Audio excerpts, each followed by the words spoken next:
मेरा पहला संकल्प होगा और जातीय उन्माद को खत्म करना और जड़ से भ्रष्टाचार को मिटा देना मेरे जिंदगी का पहला कर्तव्य होगा।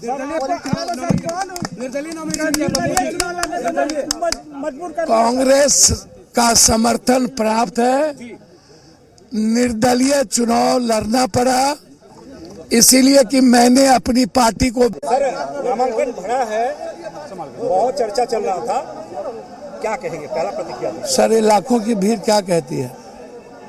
हमने नहीं भरा है, पूरे देश की आशीर्वाद ने, और जिस तरीके से मेरे पार्टी भी खत्म हो गए, हमें सिर्फ उस परिवार का आशीर्वाद प्राप्त है। और बहुत सारे लोगों ने जिस तरीके से साजिश की हमें पॉलिटिकल डेथ और मर्डर करने की, हमेशा से पूर्णिया की जनता पप्पू यादव को जात पात से ऊपर और पहली बार पूरे देश के दिलों में पप्पू यादव बेटे की तरह बैठाया है। सबकी एक ही आवाज है, पूर्णिया और पप्पू, पप्पू और पूर्णिया। और आज पहली बार ना कोई दल है, ना कोई जात है, ना कोई धर्म है, ना कोई मजहब है, सिर्फ एक बेटा है, एक इंसानियत है। मैं इतना ही जानता हूं, इसके अलावा कुछ नहीं जानता हूं। मेरा कोई कसूर नहीं था, मेरी कोई गुनाह नहीं थी, मैं सबके साथ खड़ा रहा। कोरोना में देश के साथ, बाढ़ में, संकट में देश के साथ, हर परिस्थिति में हर परिवार के साथ हम खड़े रहे। जिंदगी जो बची है वो मैं भ्रष्टाचार को मिटाने और बिहार के हर परिवार के खुशियों के लिए, सीमांचल, पूर्णिया और कोसी के दुनिया के नंबर 1 करने के लिए मैं काम करूंगा। ये मैं आपको बता दूं। कहीं ना कहीं आपको आरजेडी ने आपका पॉलिटिकल करियर खत्म करने की नहीं, मुझे नहीं लगता सर, निकलिए, मुझे ऐसा नहीं लगता, तो सर कोई फैक्टर बनेगा या? सर, बहुत सारे लोगों ने, नफरत का मतलब राजनीति नहीं है और राजनीति में दुश्मनी नहीं देखी जाती। मैं इंडिया गठबंधन को मजबूत करूंगा। मेरा संकल्प राहुल गांधी है।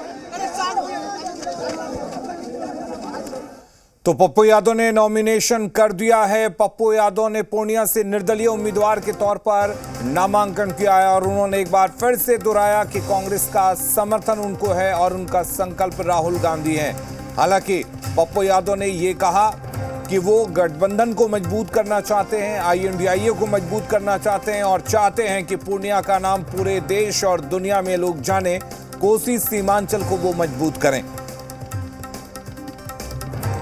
तो आपको बता दें कि पप्पू यादव ने पूर्णिया से निर्दलीय उम्मीदवार के तौर पर नामांकन कर दिया है। अब वो एक निर्दलीय उम्मीदवार के तौर पर चुनावी मैदान में ताल ठोकेंगे। इसके साथ ही आपको ये भी बता दें कि पप्पू यादव के नॉमिनेशन में बड़ी तादाद में लोगों की भीड़ पहुंची थी। पप्पू यादव ने सोशल मीडिया के जरिए लोगों से पहुंचने की अपील की थी और शायद यही वजह है कि बड़ी तादाद में वहां पर लोगों का जुटान हुआ।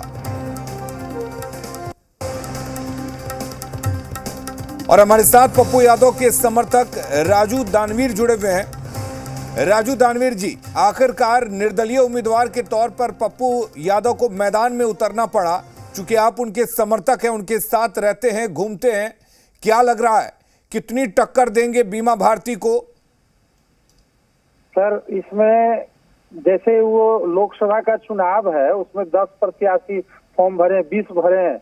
आप सीधा सीधी एक ही चीज जानिए ना कि पप्पू यादव पूर्णिया, पूर्णिया पप्पू यादव, पूर्णिया पप्पू यादव से अलग रही नहीं है और पप्पू यादव भी पूर्णिया से अलग नहीं रहे। पूरे बिहार की सेवा करते करते पूर्णिया को हमेशा से वो 24 घंटा ध्यान रखे हैं, हर घर में पहुंचे हैं। पिछले 5 सालों से वो पूर्णिया डटे हुए और पहले भी वो रेगुलर यहाँ से निर्दलीय जीते हैं, तो निर्दलीय पर्चा भरे हैं तो जीत पक्की है। बाकी तो प्रत्याशी कितने होंगे, कौन होंगे, वो कहाँ हम देख रहे हैं।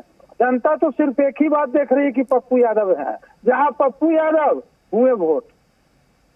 यानी कि पप्पू यादव जहां पर हैं कोई लड़ाई नहीं है, पूरी पूर्णिया और सवाल ही नहीं है, पूर्णिया सवाल ही की नहीं है जनता सर। पप्पू यादव के साथ खड़ी है। जी जी, एकदम एक सूत्र में, एक आवाज में पूर्णिया के किसी पंचायत और किसी कस्बे, किसी वार्ड में पहुंच जाइए, पप्पू यादव छोड़ा के दूसरा कोई नाम आपको नहीं मिलेगा। और ये बात वहां की नहीं है, पूरे बिहार में उन्होंने जिस तरह से बेटा बन के सेवा किया है, लोगों पर जा जा के हर मुसीबतों में सेवा किया है, कि हर लोगों के दिलों में पप्पू यादव है। तो पूर्णिया के लिए तो ये गौरवान्वित होने वाली विषय है कि भाई ऐसा बेटा हमारे पास है और हमारे क्षेत्र से चुनाव लड़ रहा है, जो कि किसी भी लड़ाई को एकदम माने जनता की लड़ाई अपनी लड़ाई वो समझे। तो वो तो एक संसद में आवाज एक बन के जाएंगे। कोसी सीमांचल क्षेत्रों में जो पलायन की स्थिति है, जो दहाड़ की स्थिति है, जो डूबा हुआ स्थिति है, कल कारखाने बहुत कम है, रोजगारी की जो स्थिति है, तो कोसी सीमांचल मिथिलांचल के लिए ये तो एक बड़े, इसको बड़े स्तर से देखा जा रहा है। यहाँ के नहीं तो पिछले कई सांसद गए, कहाँ कोई संसद में आवाज उठाता है। अच्छा राजू जी, ये जी। बताइए कि पप्पू यादव ने अपनी पार्टी का विलय कांग्रेस में कर दिया, लेकिन आप लोगों की उम्मीदों को तब कितना बड़ा झटका लगा था जब कांग्रेस के खाते में ये सीट नहीं गई और फिर आखिरकार मजबूरन आज पप्पू यादव को निर्दलीय उम्मीदवार के तौर पर चुनावी मैदान में ताल ठोकना पड़ा। सर मजबूरन नहीं, पप्पू यादव वो ब्रांड है कि जिस जगह वो खड़ा हो जाते हैं, जिस जगह चुनाव लड़ते हैं, जनता उनकी साथ हो जाती है। और पप्पू यादव जी के साथ तो जितने लोग थे वो अभी भी हैं। पप्पू यादव जहाँ है वहाँ सब लोग हैं।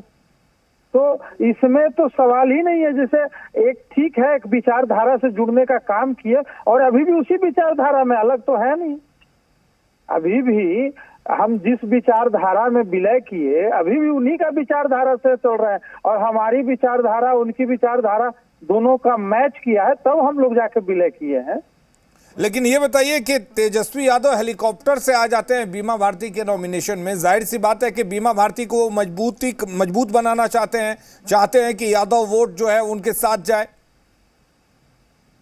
सर बात सिर्फ सीधा सीधी बात है कि पूर्णिया में कोई जाति, कोई धर्म, कोई भी किसी तरह का विशेष, कोई भी ठगबंधन और किसी भी तरह का पैसा कोई भी काम नहीं करेगा, कोई भी जुमलाबाजी वहाँ काम नहीं करेगा। वहाँ सिर्फ और सिर्फ एक ही काम करेगा, वो है पप्पू यादव। और सब जात पात धर्म भेदभाव से ऊपर उठ के जान गए। 2014 में जो पूर्णिया में यही से शंखनाद किए थे माननीय प्रधानमंत्री जी, तो आज पूर्णिया की सूरत बदल गई, नहीं ना बदली। पप्पू यादव जी तो वहाँ रह के सब लोगों के दुख सुख में रह रहे हैं, शामिल हो रहे हैं, तो वो तो सूरत बदल सकते हैं। सब लोग, जनता देख रही है। तो असली हकदार जो वोट के है ना, वो पप्पू यादव है और इस बार जनता ने आशीर्वाद दे दिया है। ठीक है, ये तो बात सही है कि पप्पू यादव लोगों के दुख सुख में पहुंचते हैं, अपनी जेब से पैसे निकालकर लोगों की जितना मदद कर सकते हैं करते हैं। लेकिन जिस तरह से पप्पू यादव ये कह रहे हैं राजू जी कि उनके साथ कांग्रेस का समर्थन है, लेकिन कांग्रेस के प्रवक्ता कहते हैं कि जो INDIA गठबंधन का उम्मीदवार होगा उसी को हर कांग्रेसी कार्यकर्ता जिताने की कोशिश करेगा। देखिए, सबसे बड़ी बात है कि उनका कहने का मतलब है कि समर्थन है, उनके हम विचारधारा से जुड़े हैं और सब समर्थन है और सभी विचारधारा के लोग हमसे जुड़े हुए हैं, कहीं कोई दिक्कत नहीं है। आज ये ऐतिहासिक दिन था, यहाँ लाखों लोगों की जो उपस्थिति थी ये बता रही थी कि पप्पू यादव जी को आशीर्वाद देने पहुंची है पूर्णिया की आवाम। और सबसे बड़ी बात है कि भीड़ तो बहुत सारे लोग जुटाते हैं, लेकिन अपने तौर तरीके से, अपने मन से जनता में एक उमंग है, उत्साह है कि पूर्णिया से पप्पू यादव है और उनको हम वोट देंगे। एक उत्साह, माने अलग उत्साहजनक ये फीलिंग हो रही है यहाँ के जनता में। और अब तो ओपिनियन सारे जनता से ले लीजिए, पप्पू यादव छोड़ा के कोई दूसरा नाम आएगा। राजू दानवीर जी, बहुत शुक्रिया हमारे साथ जुड़ने के लिए। तो पप्पू यादव के समर्थक हैं राजू दानवीर, जो ये कह रहे हैं कि जिस तरह से आज नॉमिनेशन के टाइम में लोगों की भीड़ इकट्ठा हुई थी, उससे साफ पता चलता है कि पूर्णिया में कोई लड़ाई नहीं है और पप्पू यादव ये चुनाव सीधे सीधे जीत रहे हैं। और पप्पू यादव